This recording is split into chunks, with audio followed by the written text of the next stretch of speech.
Study IQ IAS, अब तैयारी हुई अफोर्डेबल।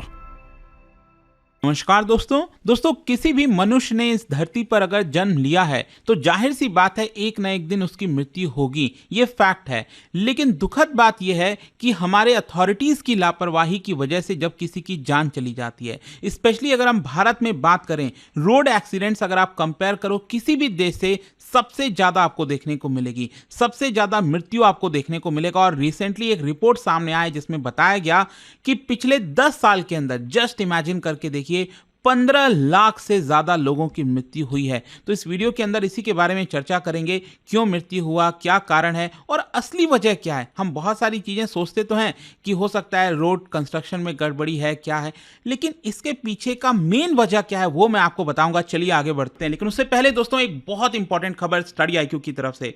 देखिए, UPSC dual edge program Study IQ लेकर आया है। जैसे कि आपको पता होगा कि यूपीएससी की प्रिपरेशन में आपका काफी टाइम जाता है, साल 2 साल तो कम से कम आपको प्रिपरेशन करनी होती है। तो उसी जर्नी के दौरान आप अपना पोस्ट ग्रेजुएशन भी कर सकें, ये कोशिश अब स्टडी IQ कर रहा है। और इसी के तहत यहां पर जो अलग अलग कोर्सेज हैं पोस्ट ग्रेजुएशन में, ये आप अवेल कर सकते हो। स्टडी IQ पर लिंक दिया है कमेंट सेक्शन में, और यूज करना है आपको ये कोड अंकित लाइव, ताकि आप मैक्सिमम डिस्काउंट ले सकें इन सभी कोर्सेज पर। और इसके अलावा अगर आप MCQs अटेम्प्ट करना चाहते हैं तो मेरे इंस्टा पेज पर जाइए, वहां पर स्टोरीज में जितने भी MCQs हैं उसको भी आप अटेम्प्ट कर पाएंगे। चलिए शुरुआत करते हैं और सबसे पहले ये देखते हैं कि एग्जैक्टली हुआ क्या है।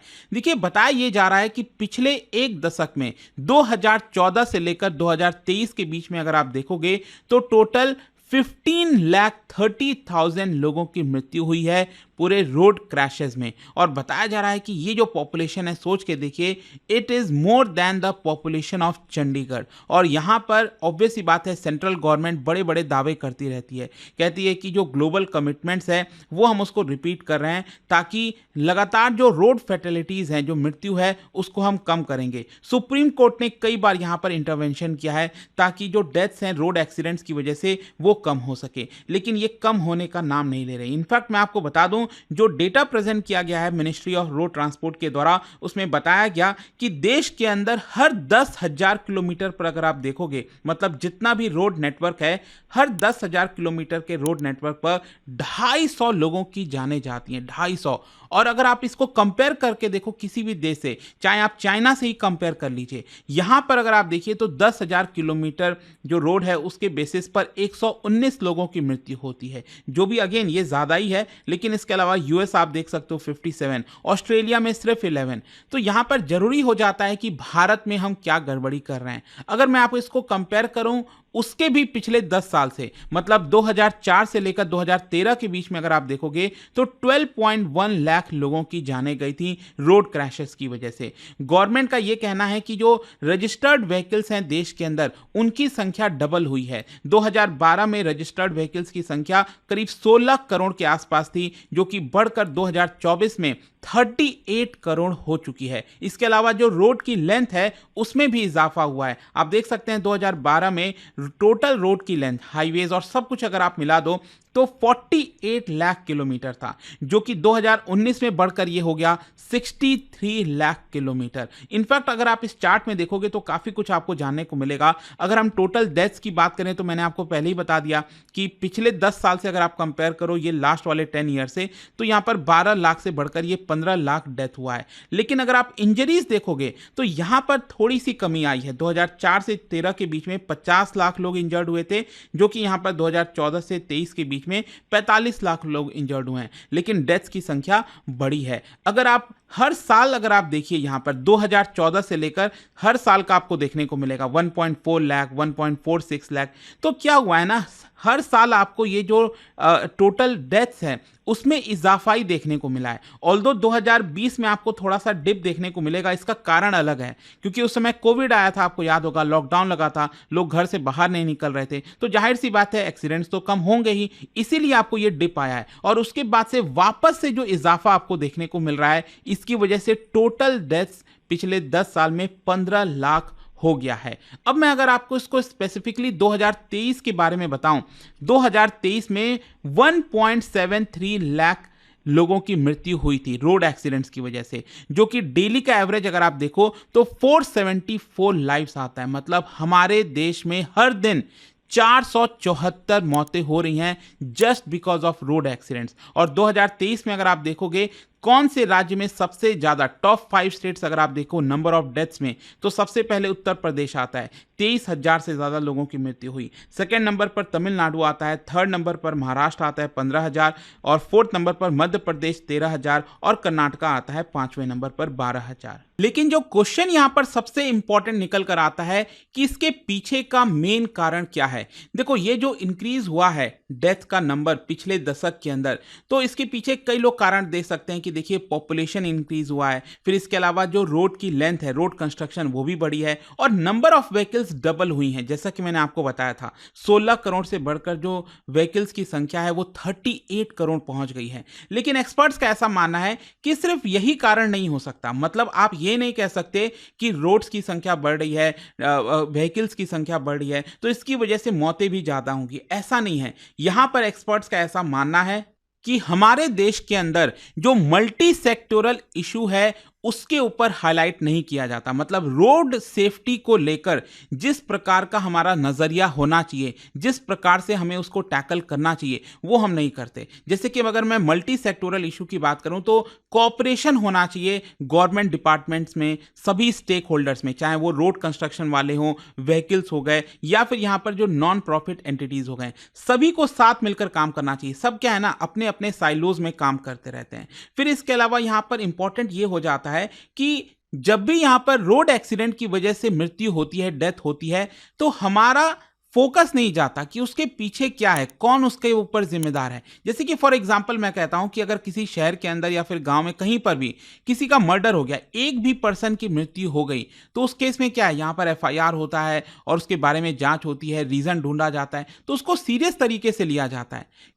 कैन यू एवर इमेजिन कि रोड एक्सीडेंट के केस में जब मृत्यु होती है, क्या उसके ऊपर एक प्रॉपर इंक्वायरी बैठती है, क्या उसके बारे में जानने की कोशिश की जाती है कि आखिरकार यहां पर हुआ क्या, क्यों रोड एक्सीडेंट हुआ, क्यों यहां पर मृत्यु हुई, क्या हम सुधार कर सकते हैं। यही प्रॉब्लम है हमारे देश में, उसके ऊपर कभी फोकस ही नहीं होता।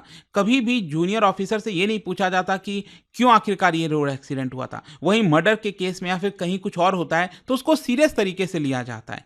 तो ये एक सबसे इंपॉर्टेंट चीज है कि हम यहाँ पर अकाउंटेबिलिटी नहीं देखते हैं, हम यहाँ पर ये नहीं देखते हैं कि कैसे लॉन्ग टर्म में कोई सोल्यूशन निकाला जाए। सिर्फ यही नहीं, यहाँ पर मैं आपको बताता हूँ, ये जो टोटल नंबर ऑफ एक्सीडेंट्स हुए ना 2023 में, जो मैंने आपको बताया, इसमें करीब 1.7 लाख लोगों की मृत्यु हुई है।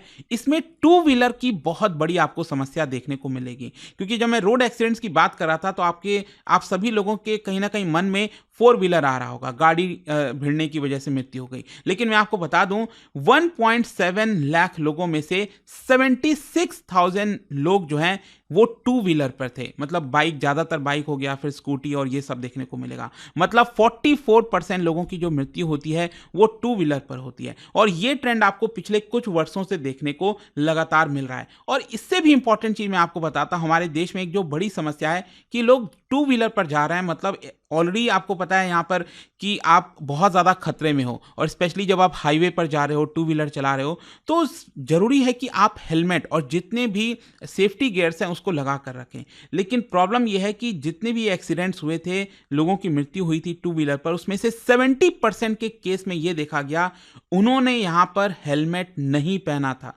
तो यहीं से आपको पता चलता है कि हमारे देश में कितना हम इस चीज को सीरियस लेते हैं। तो जरूरी ये हो गया, इट्स अ हाई टाइम कि सेंट्रल और स्टेट गवर्नमेंट वो प्रोएक्टिव स्टेप ले और टू व्हीलर जो राइडर्स हैं उनको बोला जाए कि वो आप रूल का पालन करिए, ये आपके ही सेफ्टी के लिए है, क्योंकि वो सबसे ज़्यादा कॉन्स्टिट्यूट करते हैं, चाहे अर्बन एरियाज़ हो, रूरल एरियाज़ हो, बड़ी संख्या में आपको देखने को मिलेगी। और अभी प्रेजेंट में अगर हम बात करें तो टू व्हीलर में जो दो सबसे इंपॉर्टेंट चीज़ है जिसकी वजह से जान बचाई जा सकती है, एक है हेलमेट और दूसरा है एंटी लॉक ब्रेकिंग सिस्टम। तो इंपॉर्टेंट है कि सभी बाइक्स जो आ रहे हैं इस समय उसमें ये एंटी लॉक ब्रेकिंग सिस्टम हो और सभी राइडर्स जो हैं वो हेलमेट को पहने। फिर इसके अलावा यहाँ पर एक और सजेशन दिया जा रहा है कि स्पेशली अर्बन एरियाज के अंदर टू व्हीलर्स के लिए एक सेपरेट लेन होना चाहिए, चाहे हाईवेज हो वहां पर भी सेपरेट लेन होना चाहिए। अक्सर यही देखने को मिलता है हाईवेज पर भी जो टू व्हीलर हैं वो मेन एकदम राइट साइड में आकर चलाते हैं और इसकी वजह से कोई भी फोर व्हीलर आता है उसे भिड़ जाते हैं और ज़्यादातर केस में टू व्हीलर की मृत्यु हो जाती है। इनफैक्ट मैं आपको बता दूं मलेशिया के अंदर ये देखा गया कि टू व्हीलर्स के लिए जो अलग लेन बनाया गया था हाईवेज पर, उसकी वजह से बड़ी संख्या में जो क्रैशेस हैं और जो मृत्यु है वो कम हुई थी। तो इससे हमें सबक लेना चाहिए। तो कंक्लूजन क्या निकलता है यहाँ पर? देखो कंक्लूजन ये निकलता है कि सबसे इंपॉर्टेंट जो एजेंसीज हैं उनके ऊपर अकाउंटेबिलिटी फिक्स की जाए। प्रॉब्लम क्या हमारे देश में, traffic engineering as a science ये हमारे सिस्टम ऑफ ट्रैफिक मैनेजमेंट से मिसिंग है, जिसकी वजह से कोई भी अकाउंटेबिलिटी नहीं हो पाती। यहाँ पर एक तो प्रॉब्लम ये भी होता है ना, मान लो अगर सरकार किसी चीज़ के बारे में स्टडी भी करना चाहती है कि वहाँ पर इस पर्टिकुलर मोड पर अगर सबसे ज़्यादा एक्सीडेंट हो रहा है, सरकार क्या करेगी? किसी कंसल्टेंसी फर्म को बोल देगी आप इसके बारे में स्टडी करके हमें बता दीजिए, वो रिपोर्ट आ जाएगा और रिपोर्ट वहीं का वहीं रह जाएगा। तो जरूरी है कि यहां पर जो कैपेसिटी बिल्डिंग है इंटरनली उसको किया जाए, मतलब मिनिस्ट्री ऑफ रोड ट्रांसपोर्ट वो वहां पर देखे कि कैसे और ज्यादा कैपेसिटी बिल्डिंग कर सकते हैं, क्योंकि ये लॉन्ग टर्म का गेम है। आप सिर्फ ये थर्ड पार्टी से कोई चीज कराकर इसका सोल्यूशन नहीं निकाल सकते। इंटरनली आपको बहुत सारी चीजें बिल्ड करनी होगी। देखते हैं इसको लेकर आगे क्या होता है। बाकी आपका क्या सुझाव है मुझे कमेंट्स में जरूर बताइएगा। और जाने से पहले एक इंटरेस्टिंग क्वेश्चन, क्या बता सकते हो हमारे देश के कौन से राज्य में Indian deep space network located है? इसका राइट आंसर आप सबको पता है, मेरे इंस्टाग्राम पर तो मिलेगा ही। वहां पर अगर आप नहीं हो कोई बात नहीं, टेलीग्राम से ले सकते हैं इसका सही उत्तर। मैं कई सारे जो एमसीक्यूज हैं वो यहाँ पर स्टोरीज में डालता रहता हूं। अगर आपको पीडीएफ है तो टेलीग्राम पर आइए, अलग अलग सोशल मीडिया पर आप जुड़ पाओगे।